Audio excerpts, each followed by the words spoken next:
Finally, see, start.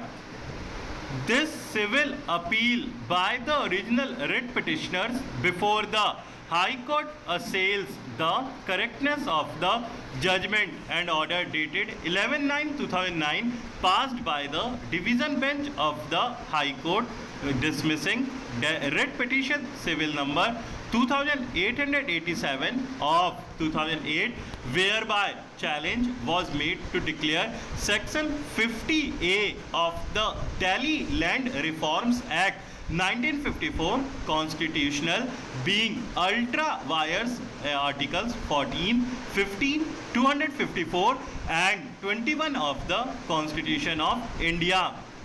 Generally relevant for the case is as follows.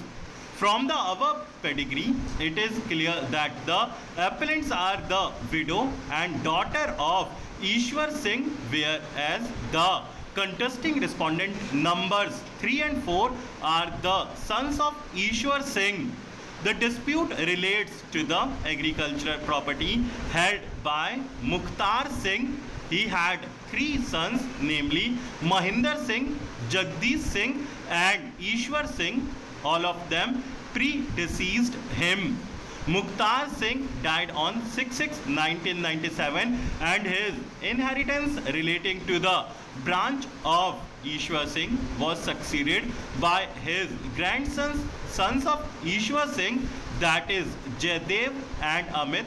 Respondent numbers 3 and 4 under section 50A of the 1954 Act revenue records were correctly. Accordingly, it would be appropriate to reproduce section 50 of the 1954 subject to the provisions of section 48 and 52 when a Bhumidar or Assami, being a male, dies. His interest in his holding shall devolve in accordance with the order of the succession given below.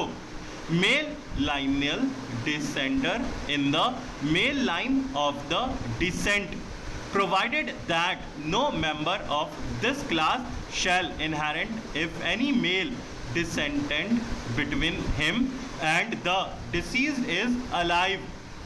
Provided further that the son or sons of a preceded on how law or soever shall inherit the share which would have devolved upon the deceased if he had been then alive.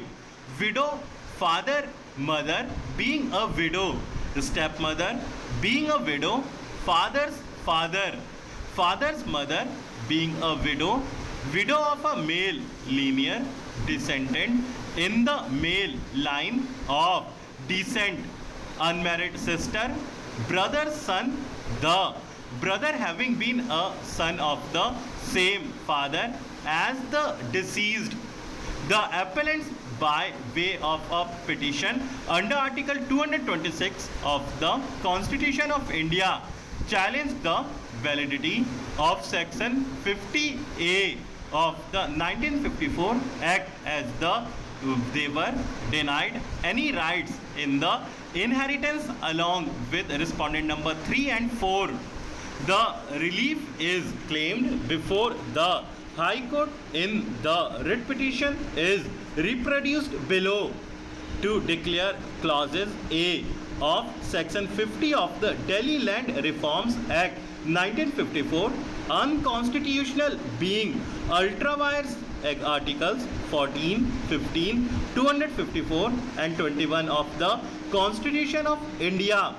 To declare the petitioners Bhumidar having equal rights of succession at par with the respondent numbers 3, 4 in the property inherited by them detailed in Annexure P3.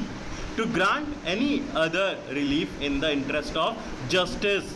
To grant cost of litigation.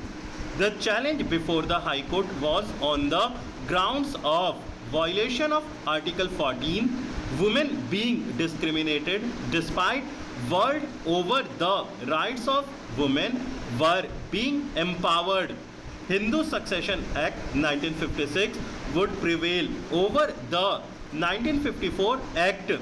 Division bench of the High Court considered the various submissions advanced and placing reliance on the fact that 1954 Act had been placed in the ninth schedule to the Constitution much prior to the judgment in the case of Keshwan Bharti versus State of Kerala, and also in view of Article 31B of the Constitution of India extending immunity to such legislation, dismissed the writ petition by the impugned judgment dated 11/9/2009. Aggrieved by the same, the present appeal has been preferred step